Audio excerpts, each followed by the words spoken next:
Bonjour à toutes et à tous. On se retrouve aujourd'hui par rapport aux questions-réponses parce que comme je l'ai déjà dit dernièrement au sujet des neuroatypies, pour ma part, je suis sur plusieurs groupes, notamment sur les réseaux, des groupes d'entraide. Alors, pas en tant que professionnelle, j'y suis plutôt en tant que moi, femme ou maman, ou voilà, pour pouvoir partager autour de certains sujets qui me concernent.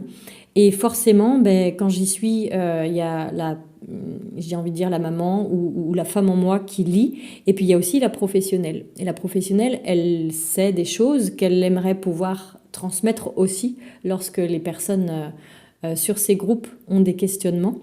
Et c'est pour cela que je réponds ici de façon ouverte en prenant une question qui a été posée et une réponse que j'ai pu apporter qui a suscité l'engouement, je dirais, parce que je pars du principe que s'il y a plusieurs personnes sur un groupe qui me disent moi aussi je suis intéressée, moi aussi je suis intéressée, moi aussi je suis intéressée, pour avoir ce point de vue professionnel, je me dis qu'il y a plusieurs personnes, même parmi les gens qui sont hors de ces groupes-là, qui pourraient être intéressés pour avoir mes lumières en tant que professionnelle. Et c'est donc dans ce sens que je viens partager aujourd'hui. Donc aujourd'hui, on n'est pas sur de la neuroatypie, mais on est plutôt sur le sujet des couchers compliqués pour les enfants. Donc moi, comme je le disais dans ma réponse que je vous lirai après, le sommeil des enfants, c'est à peu près 80% des difficultés des enfants qui viennent me consulter, que ce soit des bébés ou des enfants plus grands. Les questions de sommeil, c'est quelque chose de très récurrent. Et bien que ce soit propre à chaque histoire, il y a quand même des choses qui sont redondantes, et c'est de ces choses-là dont je voudrais parler aujourd'hui. Donc ici, la question posée dans le post par cette maman, je vais vous la lire à voix haute. Donc c'était: je viens jeter une bouteille à la mer parce que je ne sais plus comment faire ni où trouver de l'aide pour les coucher avec ma fille de 4 ans, qui sont devenues cauchemardesques. Et ça, c'est tellement récurrent, j'ai envie de dire, dans tellement de familles. Il n'y a absolument aucun souci pour que ma fille dorme avec moi. On a déjà tout un rituel du coucher, une histoire, la chanson, les bisous, les câlins, on éteint. Ma fille est passionnée par sa boîte à histoires, mais j'ai arrêté de la lui proposer le soir malgré ses réclamations et colères, parce que je n'accède pas à sa demande. Mais c'est contre-productif, ça la tient éveillée, elle a déjà tenu jusqu'à 3 heures du matin. Elle a beau être épuisée, éreintée, elle a décidé qu'elle ne voulait tout simplement plus dormir et lutte pour ne pas s'endormir. Elle se le relève plus, rallume la chambre, que je suis obligée de couper au compteur. Même en acceptant qu'elle joue un moment dans le calme, elle resterait éveillée à jouer toute la nuit. J'ai tout essayé, c'est l'enfer, je ne sais plus quoi faire. Et bien sûr, c'est du coup l'enfer le matin aussi pour se réveiller, pour l'école, pour toutes les deux du coup. Donc on est en conflit au coucher, on est en conflit au réveil, c'est hyper désagréable, je ne sais plus comment faire. Avez-vous des idées, des aides, des conseils, des recommandations, s'il vous plaît? Merci par avance pour vos retours. Alors déjà, quand je lis ça, je suis profondément touchée parce que à la place de la maman, je m'y mets aisément, parce que moi aussi j'ai connu ça avec mes enfants, en tout cas au tout début, maintenant qu'ils ont 8 et 10 ans, et que voilà, j'ai compris pas mal de choses et avancé sur ce chemin-là, ça va beaucoup mieux. Mais j'ai été en combat comme ça aussi. Et puis je suis aussi très très touchée par cette petite fille de 4 ans parce que j'ai aussi été à sa place. Et donc pas comprise ni par mes parents, ni par qui que ce soit. Et donc avec cette espèce de dualité de combat. Ce qui est dommage ici et que vous voyez, c'est qu'il y a le lien qui assure la sécurité à l'enfant, et on peut être sûr et certain que si cette petite n'arrive pas à s'endormir le soir, c'est parce qu'il y a une difficulté au niveau de la sécurité, même si cela peut tout à fait s'exprimer à travers de la biologie, la chimie intérieure. On peut dire, oui, mais c'est parce que par exemple elle n'a pas assez de mélatonine. Oui, mais pourquoi elle n'a pas assez de mélatonine, justement? Quel programme en interne qui fonctionne et qui va faire qu'elle va faire la sentinelle jusqu'à 3 heures du matin parce qu'elle n'a pas assez de mélatonine. En fait, tout ce que notre corps fait ou ne fait pas a du sens. Notre corps, il n'est pas bizarre. Notre corps, il fait des choses qu'on ne comprend pas toujours parce que c'est toujours en rapport avec l'inconscient. Et notre inconscient, comme son nom l'indique, c'est pas conscient. Donc on ne comprend pas ce qui se passe. Mais notre corps, il fait rien de bête, il est toujours très très intelligent. Et s'il empêche cette petite de s'endormir, c'est qu'il y a des raisons. Donc ce qui est dommage ici, c'est que cette petite, elle a besoin de sécurité. Sa maman ne sait plus comment faire pour l'aider. Et du coup, ça devient un combat. Ça devient un bras de fer entre qui va tenir le plus entre la maman et la petite. Et du coup, le lien ici, c'est filoche. Et c'est moi ici ce que j'appelle à restaurer les liens sacrés. C'est d'abord aller voir en moi la maman, Comment ça se fait que je ne peux pas accompagner ça chez mon enfant pour qu'après je puisse créer un lien sacré avec elle et que du coup elle puisse recréer un lien sacré d'elle à elle-même. C'est vraiment que chacun vienne ici refaire du lien avec cette partie à l'intérieur de nous qu'on a oubliée et qu'on a rangée dans notre inconscient. Ce drame extérieur qui finalement mime pour nous montrer ce qui s'est joué et qui est toujours logé dans notre intérieur. Donc voilà ce que moi je vais répondre comme commentaire à ce post-là. Je me permets de vous partager mon point de vue de professionnel, vu que 80% des enfants que je vois viennent pour des questions autour du sommeil. Il y a toujours une raison émotionnelle à la base des difficultés, notamment d'endormissement. Même s'il y a aussi, comme je vous le disais à l'instant, des difficultés parfois biochimiques, des troubles neurodéveloppementaux, l'alimentation, des trucs ou des machins qui finalement vont venir jouer, avoir un impact sur les neurotransmetteurs, sur bref, peu importe, quelque chose qui peut physiquement nous laisser éveiller. Ces difficultés sont en lien avec les difficultés émotionnelles qui, lorsqu'elles sont installées depuis un moment, agissent sur notre biochimie. Il est bon d'accompagner avec des solutions extérieures pour aider, comme des béquilles, donc par exemple ça peut être des petites gommes là, de mélatonine ou peu importe, des choses ou la boîte à histoire ou des choses comme ça, on est bien d'accord. D'ailleurs ici avant de terminer mon message, non je vais d'abord terminer mon message et j'y reviendrai après. Donc il est bon d'aider avec des solutions extérieures mais qui sont comme des béquilles, mais sans aller à la base, sans libérer les émotions à la base, c'est comme si en fait on écopait la baignoire qui déborde sans avoir éteint le robinet avant. Ça c'est super important. Tout ce que vous allez faire à l'extérieur, à un moment donné, ça ne marchera plus. Pourquoi ? Parce que la vie vous dit, là c'est plus le moment de chercher des solutions à l'extérieur. Ce qu'on a besoin ici de mettre en place, c'est de revenir en terre intérieure et du coup de revenir voir qu'est-ce qui est à l'origine, quelle est l'émotion à l'origine qui va créer cela à l'extérieur. Pour qu'on puisse s'en occuper, le libérer, parce que cette chose à l'intérieur, ça va avoir bien des impacts, ici notamment sur son sommeil, mais sur plein d'autres choses. On pourrait en voir ici un exemple, on pourrait imaginer ce qui se passe, et c'est ce que je vais vous faire après dans un second temps pour que vous puissiez comprendre par l'illustration comment ça fonctionne. Mais si je ne m'occupe pas de ça, ça va avoir des conséquences. Donc là, aujourd'hui, c'est le sommeil. Peut-être après, ça va aller mieux et je vais être obligée de laisser ma fille dormir avec moi tout le temps jusqu'à ce qu'elle ait 16 ans, ou que je vais être obligée de la droguer, ou qu'elle va être obligée de s'endormir avec son téléphone quand elle sera ado, ou avec la télé dans la chambre. Bref, peu importe, on va essayer de trouver une béquille, mais il va y avoir d'autres choses derrière. Il va peut-être y avoir, j'en sais rien, des difficultés relationnelles au travail, il va peut-être y avoir du harcèlement, il va peut-être y avoir un problème de santé, bref, il va y avoir d'autres choses. Et ces choses-là sont toutes les conséquences de la même origine émotionnelle qui, tant qu'elle n'est pas traitée, va avoir des ramifications. C'est comme, moi, comme l'exemple que j'aime donner, c'est comme s'il y avait une graine qui était donc dans le sol, là, plantée. On la voit pas, par contre, ça donne des mauvaises herbes. Et on dit, je veux pas de mauvaises herbes dans mon jardin, donc je vais l'arracher. Mais ça va toujours revenir. Et c'est pareil. Peut-être le symptôme du sommeil va passer, mais ce sera autre chose. Et ça va toujours revenir tant qu'on n'est pas allé à la base chercher la racine et la graine qui plante cela dans notre vie. Donc ici, moi, je voulais revenir sur cette phrase qui m'a vraiment appelé mon attention. Donc du coup, j'ai arrêté de lui proposer sa boîte à histoire le soir, malgré ses réclamations et colères, parce que je n'accède pas à sa demande. Voyez-vous ici les effets contre-productifs de « je n'accède pas à ta demande ». Comme si finalement, notre enfant était un petit tyran à qui il faut dire non, parce qu'en fait, sinon tu me demandes, mais en fait, je ne suis pas là pour répondre à ta demande, en fait. Il faut remettre ici les choses à leur place. Il y a forcément, et c'est pour ça que je vous dis qu'il faut que chacun aille voir ce qui lui appartient, autant la petite que maman, et la plupart du temps, si on travaille ensemble, moi c'est ce que je fais, je travaille vraiment avec le système familial, on se rend compte que finalement c'est la même base, c'est-à-dire que la base que vient nous montrer la petite ici, si on vient l'accompagner et qu'on revient à cette base, on va se rendre compte qu'il y a la même chez maman. Parce que tant qu'on s'en est pas occupé chez maman, ça va se ressemer comme une graine, comme je vous le disais, et jusque dans les générations à venir. Je n'accède pas à sa demande, comme si finalement ici, j'avais appris, à force d'avoir accédé à la demande de tout le monde, d'avoir été gentil et comme on dit, trop bonne, trop conne, et du coup de se laisser de côté pour accéder aux demandes des autres, pour se plier aux besoins des autres en s'oubliant soi-même, finalement j'ai appris à plus me laisser marcher dessus. Et du coup, quelle est la première personne avec qui je vais mettre ça en place? Ma fille. Mais sauf que c'est pas avec ma fille de 4 ans qu'il faut que je remette ça en place. Ma fille de 4 ans, si elle me montre ces problématiques-là, c'est parce qu'elle a quelque chose aussi qui a besoin d'être entendu. Tout comme chez moi, il y a quelque chose qui a besoin d'être entendu. Si j'ai été trop gentille avec les autres, si j'ai pas osé me placer, si j'ai pas osé poser mes limites, c'est parce qu'il y avait une émotion à la base qui n'a pas été entendue.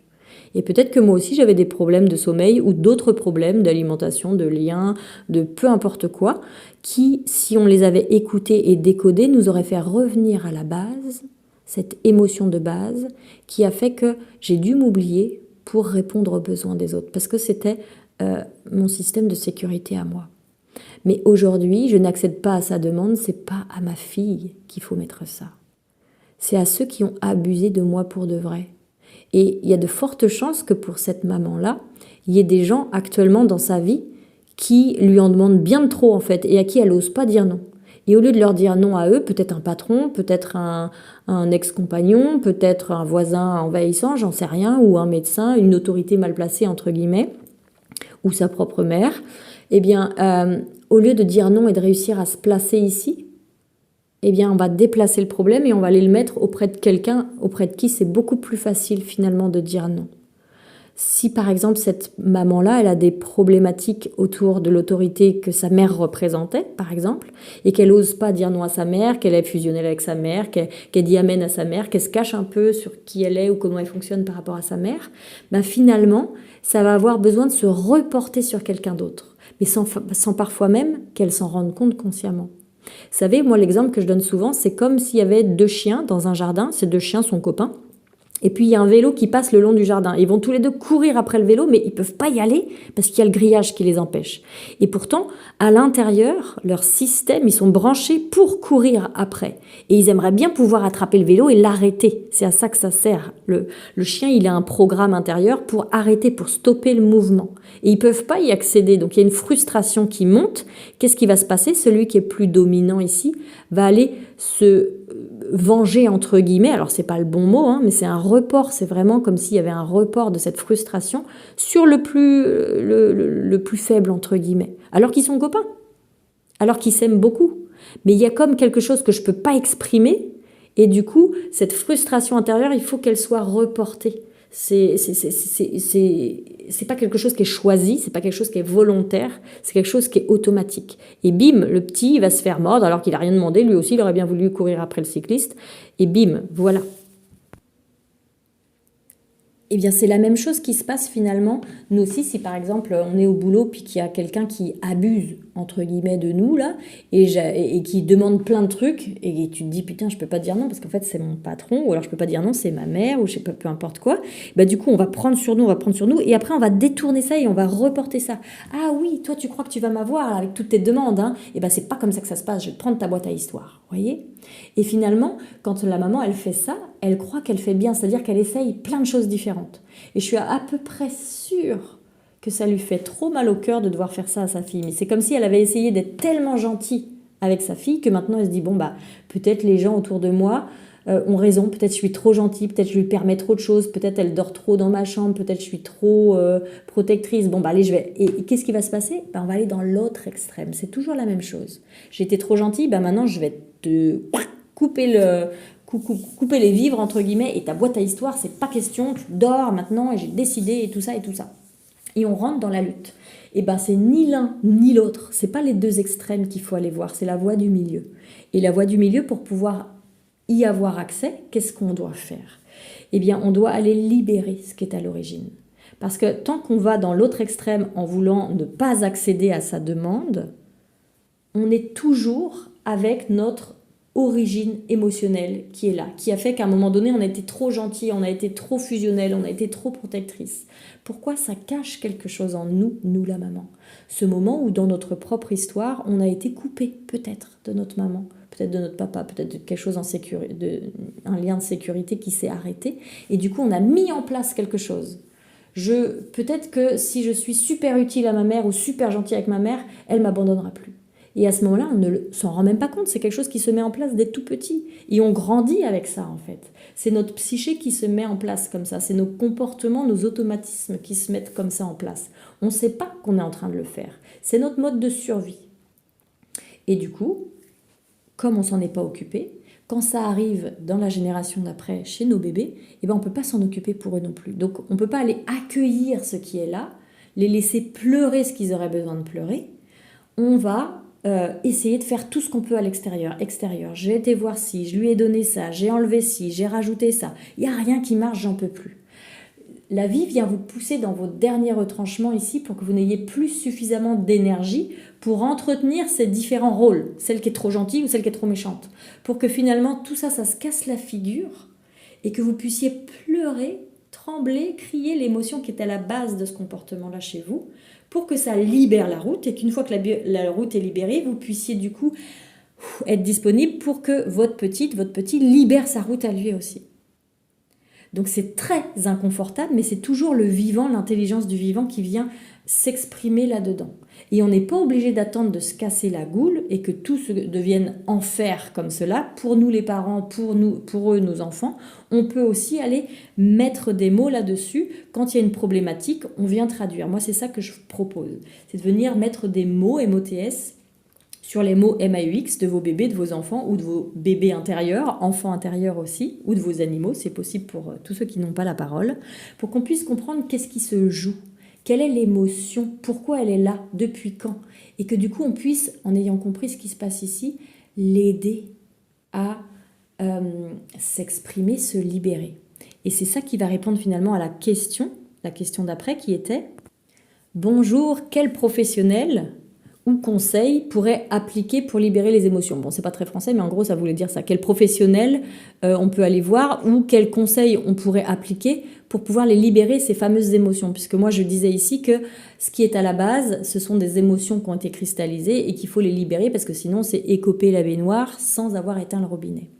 Alors, moi, je peux partager très brièvement comment faire pour les libérer, ces émotions, mais en fait... c'est sujet d'une formation. C'est-à-dire que moi, à travers les séances que je fais, je viens montrer finalement, par le cheminement de la séance, quelle est cette émotion et comment on fait pour la libérer. Donc en fait, on vit ici, on expérimente le comment on fait pour libérer. C'est pas vraiment des choses qui s'expliquent, on peut les expliquer, mais ce qui est le plus important, c'est de les vivre. C'est de vivre l'expérience de « Ah, c'est ça qui était caché, je le sens bien pendant la séance de ma fille, ça vient travailler aussi sur moi, je sens ici que j'ai envie de pleurer, je sens qu'il y a ci, il y a ça, boum, ça accompagne, waouh, je libère. Ouh, ah ouais, ça va mieux, je me sens plus légère. Tiens, ma fille, elle pleure, elle libère. Waouh, elle se sent plus légère. Tiens, ce soir, elle dort vachement bien. Waouh, il s'est passé quoi en fait ?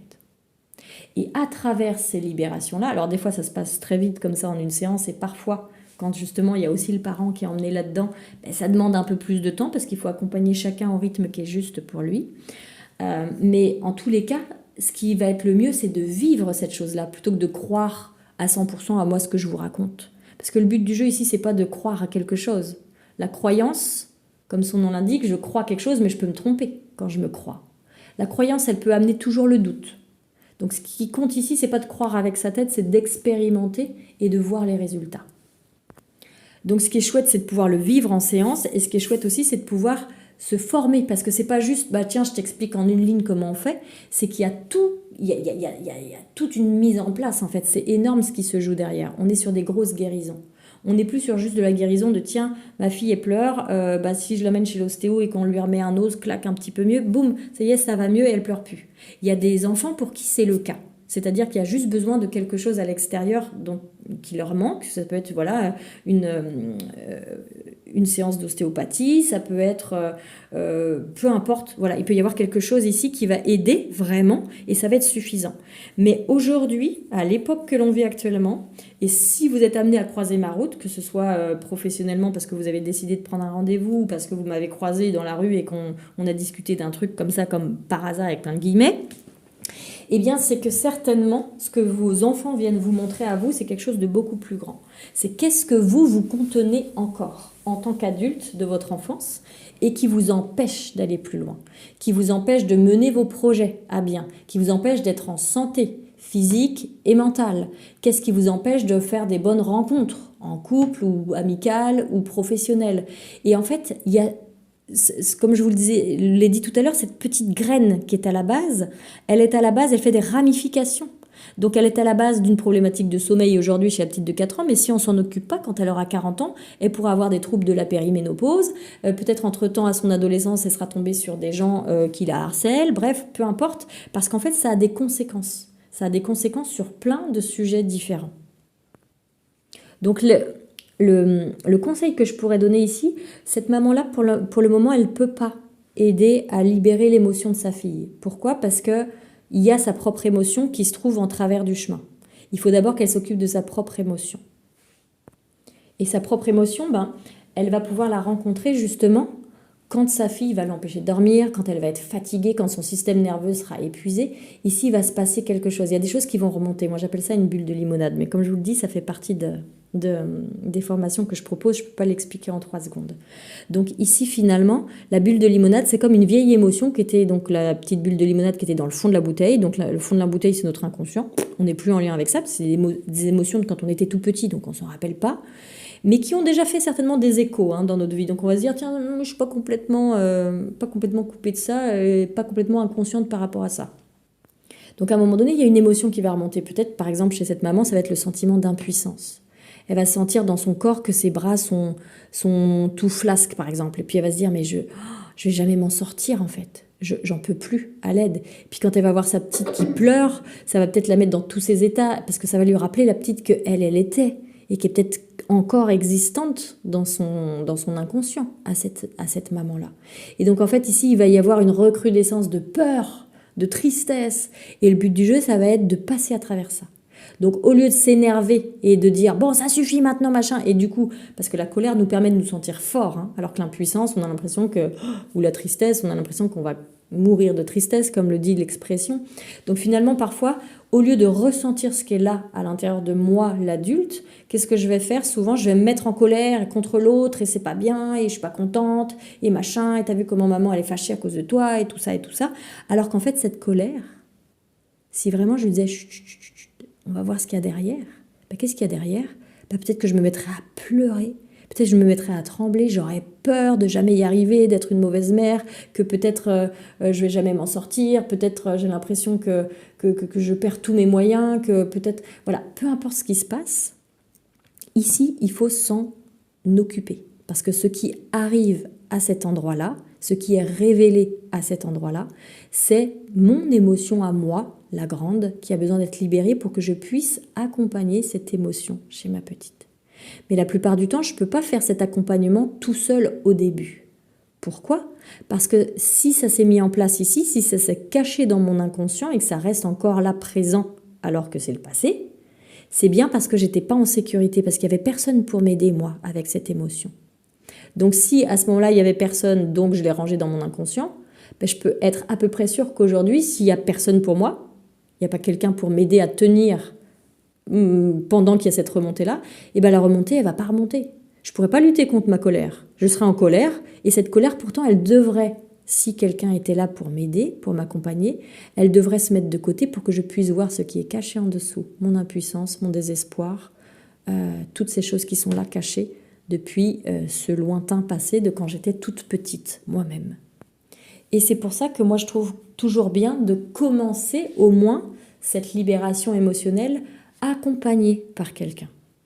Toujours. Parce qu'une fois que votre corps il a compris que vous aviez des émotions et que quand ces émotions, elles ont été entendues, qu'elles ont été du coup exprimées, qu'elles sont sorties, pas seulement dans votre tête, c'est pas « Ah oui, tiens, j'étais triste. Ah oui, d'accord, j'étais triste à ce moment-là, je comprends. » Non, j'ai pris conscience que j'étais triste et c'est sorti. Mon corps a tremblé, j'ai eu froid, j'ai eu chaud, peu importe, j'ai pleuré, j'ai crié, voilà.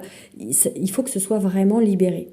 À partir du moment où votre corps il a compris qu'il pouvait exprimer cette émotion et qu'il n'était pas en danger de se retrouver tout seul, alors à ce moment-là, votre corps va pouvoir vous laisser avoir accès aux autres libérations que vous avez à faire. Mais il faut d'abord que vous les viviez en étant sécurisé. Pour un peu que vous avez été une petite fille qui a pleuré parce qu'elle était terrorisée et que votre mère, elle en avait marre parce qu'elle était fatiguée, elle ne comprenait pas ce qui se passait et que du coup, elle vous a laissé pleurer tout seul dans votre chambre jusqu'à ce que vous endormiez de résignation. Et bien, qu'est-ce que vous avez appris à ce moment-là? Montrer mes émotions égale danger. Danger pourquoi? Parce que la petite fille, à ce moment-là, quand elle est terrorisée, elle a besoin de faire du lien. C'est ce qui lui permet de se co-réguler dans son système nerveux. Et ce qu'elle apprend ici, c'est quand je monte mes émotions, le lien n'existe plus, maman me laisse. Je suis en danger.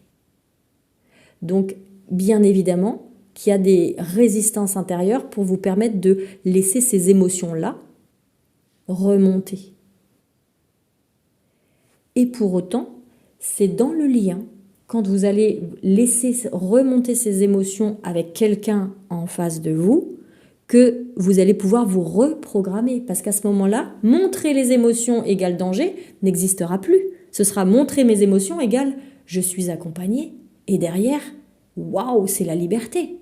Et donc là, c'est un nouveau chemin qui est enclenché. Et comme vous vous libérez en tant qu'adulte, vous allez libérer chez vos enfants. Et parfois, c'est chez vos enfants que ça va commencer et ça va un peu coincer chez vous et c'est vous qui aurez besoin d'être accompagné. Et parfois, c'est vos enfants. Et voilà, c'est chacun son tour. Et moi, c'est ça que j'appelle le travail en famille, le parcours famille. C'est vraiment se faire accompagner chacun son tour et voir comment ça bouge. Et quand ça a bougé chez l'un, comment ça vient libérer chez l'autre. Et quand du coup, l'autre est libéré et qu'il trouve vachement plus d'élan et de liberté, comment du coup, il devient finalement cette sécurité nouvelle pour que les prochaines émotions de son enfant ne se cristallisent pas de nouveau. Et donc, à ce moment-là, on recrée un lien de sécurité, on restaure les liens sacrés entre soi et son enfant. Et ça, c'est puissant. Donc, pour répondre à la question de cette dame qui demande comment on fait pour accueillir les émotions, voilà, là, j'ai répondu en quelques mots. Et quel professionnel aller voir? Eh bien, j'ai envie de vous dire que c'est pas tant la modalité qui va compter que le chemin personnel de la personne. Comment est la personne? Quel chemin elle a fait par rapport à ses propres émotions du passé? Est-ce qu'elle s'est déjà libérée? Jusqu'où elle est allée? Est-ce qu'elle est en capacité finalement d'ouvrir l'espace de sécurité pour que vos émotions à vous puissent remonter et vous en libérer? Parce que le but du jeu, c'est pas de faire tout à votre place. Souvent, aujourd'hui, il y a plein de choses, de modalités différentes, mais quand ces modalités veulent faire à votre place, ça vous apprend pas. Ça vous apprend pas comment vous fonctionnez, ça vous apprend pas à vous libérer de vos émotions pour pouvoir le faire quand vous allez être chez vous tout seul avec vos enfants qui sont au bout de leur vie là aussi et que c'est l'enfer et que c'est presque la catastrophe, le drame à la maison quoi. Donc ce qu'il faut faire, c'est pas seulement aller voir quelqu'un qui fait les choses à votre place. Donc c'est bien, moi, vous voyez, je propose par exemple du soin énergétique moi aussi. Je propose certaines choses, certaines modalités qui vont aider, mais toujours dans le respect de c'est vous qui avez le pouvoir. C'est-à-dire que moi je fais bouger des choses, je vous dis des choses qui vont vous faire prendre conscience de certaines choses, mais c'est vous qui faites après la traversée. Pour que vous puissiez comprendre que en faisant cette traversée, vous n'allez pas mourir. Que c'est juste comme si vous nagiez pour traverser une rivière et que vous passez d'une berge à l'autre. La berge sur laquelle vous étiez, il n'y avait plus rien qui fonctionnait, c'était l'enfer, il n'y avait rien à manger, c'était la sécheresse, la famine, la carence. Et quand vous nagez, certes, il y a des eaux un peu agitées, mais vous arrivez de l'autre côté, et là, il y a tout ce qu'il faut. Il y a des arbres fruitiers, le paysage est beau, doux, on peut se reposer, on peut profiter. Si vous faites jamais cette traversée, vous saurez jamais, vous serez toujours dépendant de la personne qui va vous accompagner. Et vous apprendrez pas, en fait. Et vous n'allez pas aider vos enfants non plus. Donc, allez voir quelqu'un qui fait des choses chez bien, hein. Donc le soin énergétique, la psychologie plus classique, la réflexologie, peu importe quoi, la kinésiologie, la somato, la kiné, tout ce qu'on veut en fait, hein, c'est possible, mais ce qui va compter le plus, c'est la personne. Quel est le chemin qu'a fait cette personne? Est-ce qu'elle peut vous aider parce qu'elle s'est déjà aidée elle-même? Est-ce qu'elle peut vous aider à vous retrouver, à restaurer ces liens sacrés de vous à vous-même pour que vous puissiez les restaurer avec votre enfant? Et si oui, ça veut dire qu'elle-même, elle a restauré ses propres liens sacrés avec elle-même.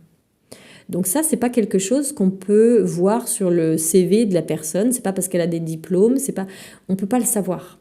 C'est vraiment comment je me sens quand je suis avec cette personne. Est-ce que cette personne, elle a des choses à m'apporter? Est-ce que je sens que c'est le bon endroit pour moi ou pas?